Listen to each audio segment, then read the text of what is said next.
Thank you for turning to page 121.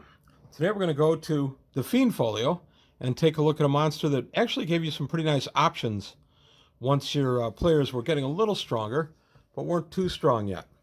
And that is the Grimlock. I use these guys a bunch in my lower level games. I still do. Number appearing 20 to 200. I never had to do that. Armor class 5, formidable for a low level group. 2 hit dice. There's the key. And number of attacks 1 to 6 damage, or by weapon type.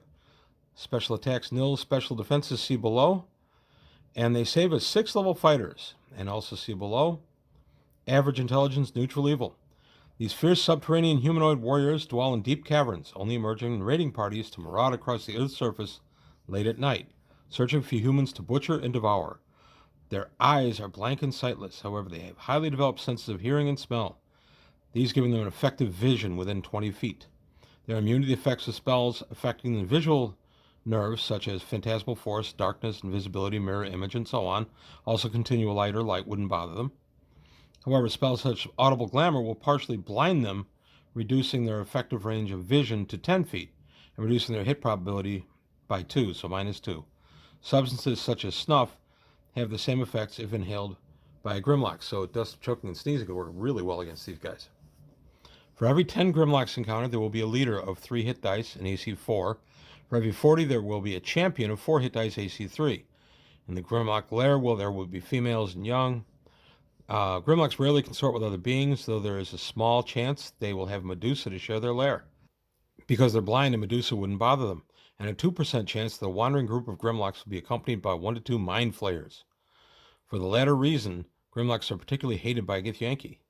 Grimlocks prefer edged blood-letting weapons, and though they can fight with their bare hands for 1 to 6, they will usually be armed using off this list.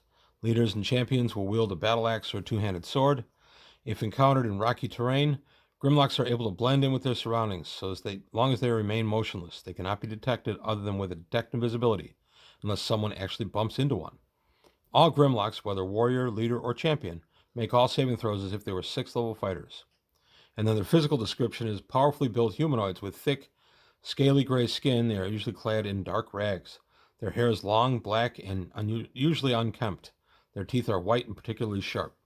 I always thought these guys were taken straight out of H.G. Wells' The Time Machine, the Morlocks. Specifically, I always thought they came out of the 1960 George Pal film, with the blue skin Morlocks with the whitish hair. I always kind of used them as that. I like these guys a lot.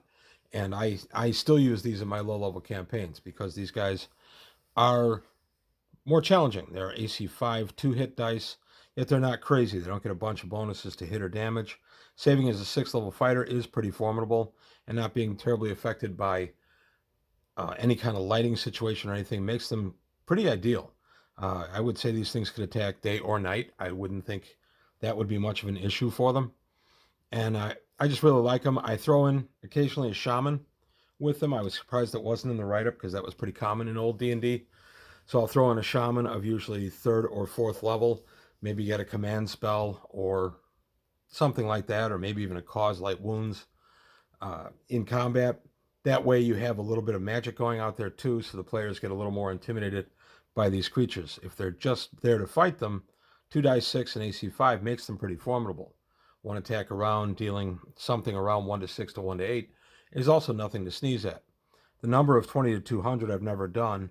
I think what I usually will do is I will put out, depending on how many fighters there are in the group, I might put out 2 Grimlocks. See, I almost said Morlocks. Grimlocks for every 1 player in the group. So if there are 5 players, then I would put out 10 Grimlocks.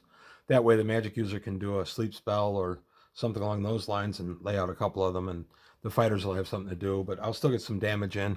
So that's kind of how I balance my ratios a little bit. But there you have it. A nice H.G. Wells inspired monster, the Grimlock. Not to be confused with the Morlock. The Grimlock from Fiend Folio. I really love this book. I've been really enjoying going through this and reading up stuff, prepping for these videos.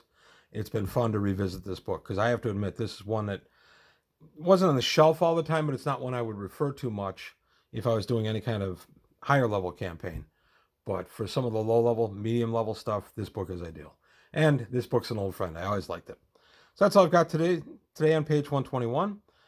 Please let me know what you thought. Please leave some comments below. If you like the page, please like and subscribe. And I'll see you next time.